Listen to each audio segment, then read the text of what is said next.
sekarang akan membahas bagaimana cara mengukur fosfans. Fosfan itu apa? Mungkin dari video sebelumnya saudara-saudara sekalian telah melihat bagaimana cara mengukur motor threshold. Kita kali ini akan mengukur suatu visual threshold. Apa bedanya visual threshold dengan motor threshold? Yang pertama, kita tahu bahwa yang kita assess atau kita nilai adalah bentuk dari stimulus. Visual threshold merupakan threshold dari sensori, terutama di visual cortex, ya. Kemudian sedangkan motor threshold yang kita nilai adalah tractus corticospinalis. Oke.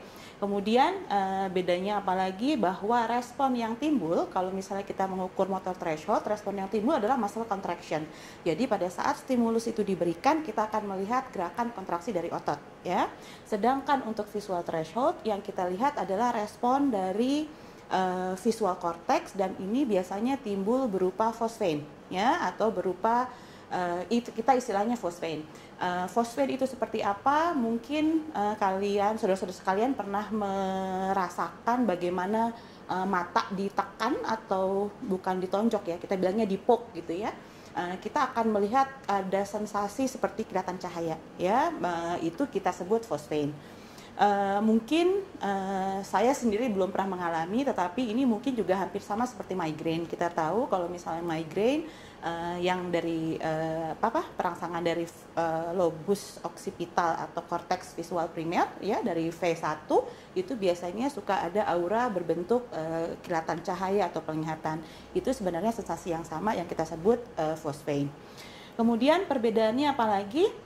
Jadi kita tahu bahwa sebenarnya respon dari rangsangan atau ekstabilitas dari jaras visual threshold dan motor threshold itu, kalau visual threshold atau fosfan itu sifatnya subjektif, jadi kita dilaporkan. Berbeda dengan motor threshold yang responnya berupa muscle contraction yang bisa kita nilai secara objektif. Jadi kita bisa melihat gerakan kontraksi dari otot yang kita target, ya. Tetapi kalau fosfan ini dia sifatnya subjektif, jadi hanya bisa dilaporkan. Nah, berkaitan dari itu, bagaimana cara kita memastikan apakah yang dilihat ini benar-benar fosfan atau bukan, ya, atau hanya sekedar bukan fosfan gitu, ya. Jadi sensasi palsu itu berarti kita bisa mempertimbangkan dengan menggunakan atau memperkirakan jaras-jaras tertentu. Jadi kalau motor threshold untuk lebih memastikan apakah ini memang suatu gerakan yang lebih objektif, biasanya kita bisa lihat secara visual atau bisa kita gunakan alat yang lebih sensitif, yaitu dengan menggunakan EMG, ya. Jadi padnya kita letakkan di otot yang kita target, kemudian kita hubungkan dengan alat EMG. Tingginya amplitudo respon dan latensi respon ini juga bisa kita lihat berdasarkan alat EMG. Mungkin sudah ditunjukkan di video yang lain. Tetapi untuk memastikan bahwa fosfan ini benar-benar terlihat, kita harus memperhitungkan 4 hal, ya. Kita bisa pastikan melalui 4 hal ini. Yang pertama yaitu retinopati. Jadi yang retinotopi, bukan retinopati, retinotopi, ya. Apa retinotopi itu? Jadi seperti topis dari retina sebenarnya. Jadi kita tahu kalau jaras kortikospinal itu kontralateral, ya. Ini juga sebenarnya retinotopi sama, ya. Jadi kalau kita stimulus area visual cortex misalnya sebelah kanan, ya, nanti bayangannya akan timbul kontralateral. Fosfan ini akan timbul di sisi sebelah kiri lapang pandang. Oke. Sedangkan kalau kita geser, kita stimulus sisi sebelah kiri, si fosfan ini akan muncul di lapang pandang sebelah kanan, ya. Jadi tetap kontralateral.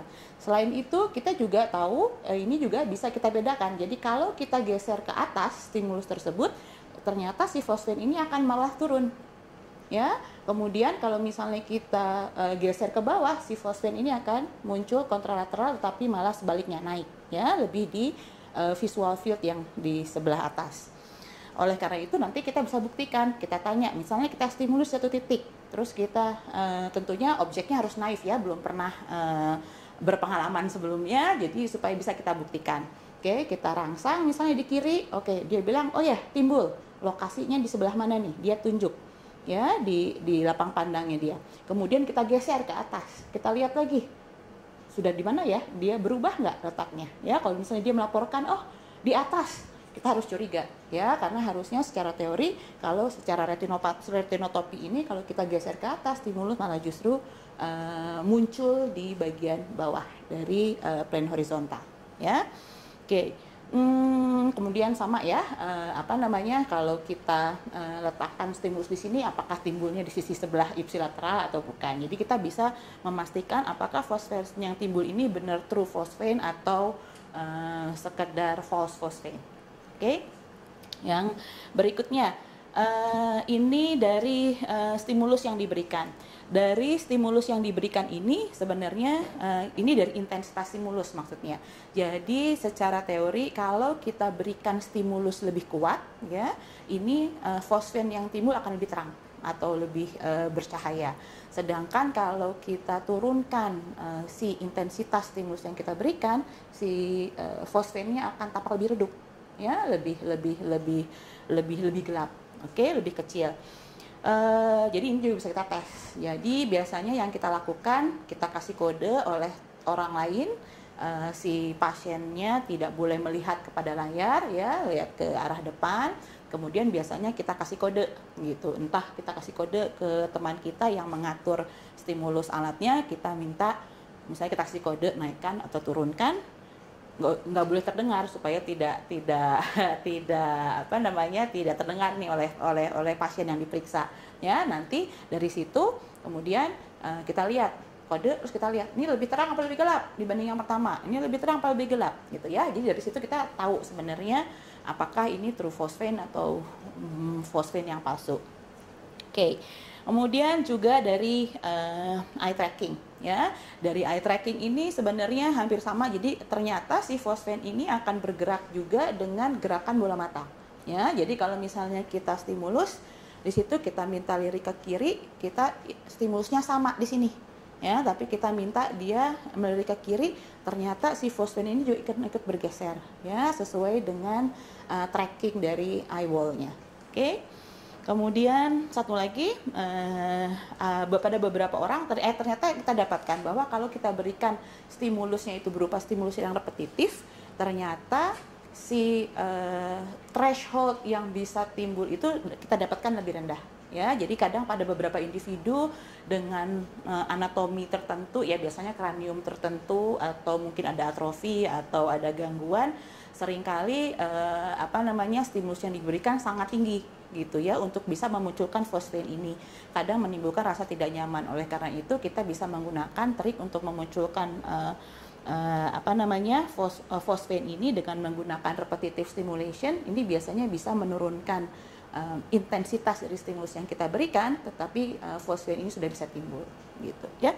Jadi dengan cara ini akan kita lihat respon dari fosfan tersebut ya.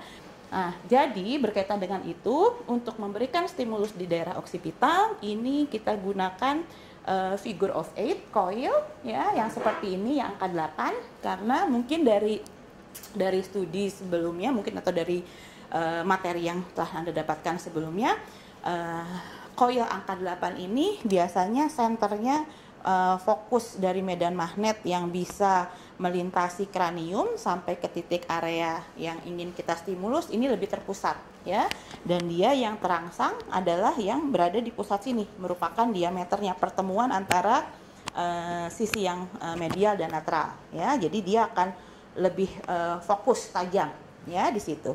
Sedangkan kalau pakai ring coil dia akan lebih seputar ininya semua ya. Jadi di bawah-bawah ini dia juga akan menghasilkan medan magnet, tapi mungkin tingginya cuma 1 cm atau 2 cm, mungkin tidak bisa nembus sampai menyentuh korteks ya. Tetapi karena pertemuan dari dua koil ini, yang kanan sama yang kiri, ini pusatnya biasanya akan sumasi ya, jadi dia akan lebih dalam ya, dan bentuknya jadi lebih pointed gitu ya di ujung sini. Oke, jadi kita gunakan. Sekarang posisinya gimana stimulus? Biasanya kita letakkan stimulus ini secara perpendikular ya, jadi tegak lurus 90 derajat ya. Nanti kita coba pada probandus. Jadi kita lakukan 90 derajat, jadi kita mau stimulus yang sisi kanan, kita 90 derajat arahnya begini. yang sebelah kiri begini, ya.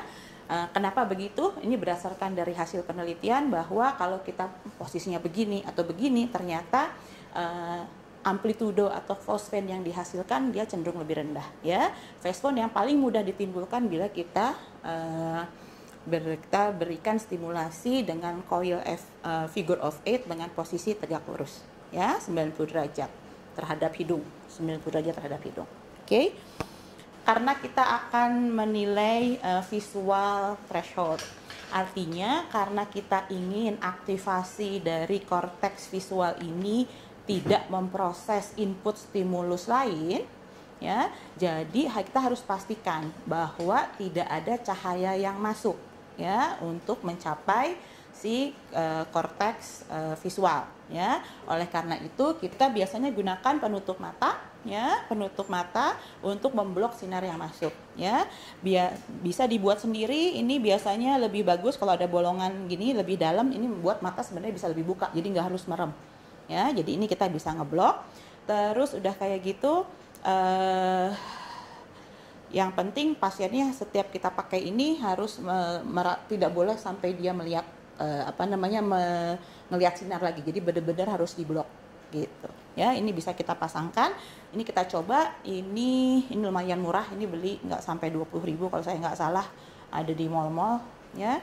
Terus udah kayak gitu, kalau misalnya masih ada cahaya yang masuk, biasanya kita lapisin oleh tisu, ya, seperti pada di sini masih kita coba, masih suka ada yang tembus di sisi lateral atau medial, jadi kita biasanya lapisi tisu gitu, ya.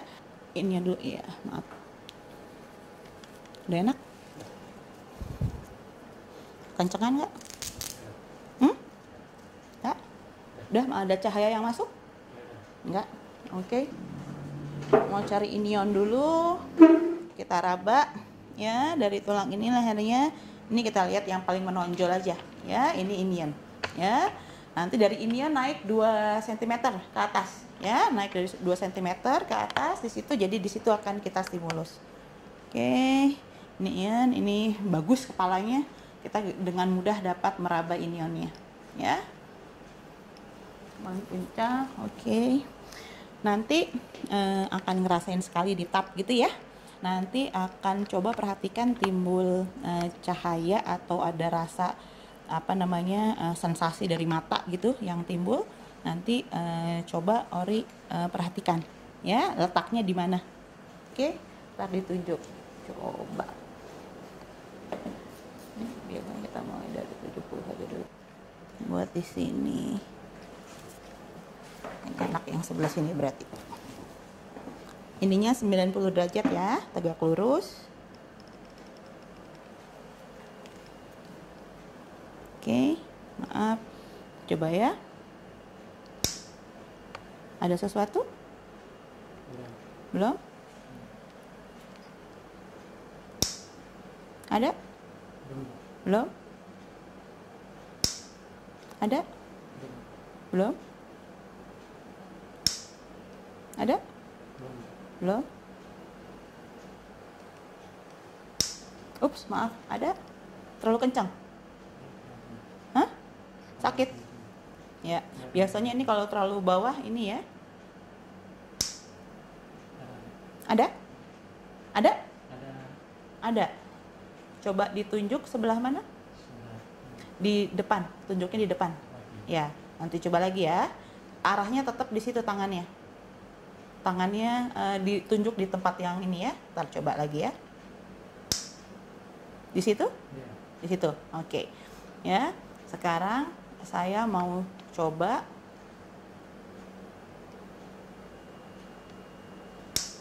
tetap di situ? Masih tetap, ya. Ini? Masih tetap? Masih ada? Masih? Oke. Ini? Ada? Sebelah mana? Sebelah situ, ya. Oke. Sebelah situ. Tunjuk situ dulu, ya. Situ? Oke. Masih? Sama? Sama. Oke.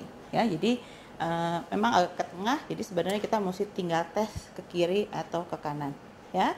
Kemudian misalnya kita sudah dapatkan, sudah pasti memang dia adalah true fosfain, dengan melakukan tadi ya, mestinya kita lakukan eye tracking ke kiri atau ke kanan, kemudian geser atas bawah ya, atau kiri kanan, ini biasanya akan lebih memastikan lagi. Kemudian kita cari yang paling tengah, yang paling terang, kemudian kita turunkan masing-masing sampai kita lihat minimal fosfainnya itu muncul pada intensitas terendah berapa ya. Memang kita gunakan kalau untuk fosfain kita biasa menggunakan agak tinggi karena agak di belakang, ini karena agak lengkung jadi dia agak sulit biasanya kita capai ya. Jadi kita biasanya mulai antara 70 atau 75 kalau pada alat ini, tergantung nanti alat yang digunakan bisa lebih tinggi atau enggak, tapi intinya kita tetap mencari threshold yang paling minimal yang bisa kita aktivasi fosfainnya ya, terjadi acceptabilitas dari visual threshold.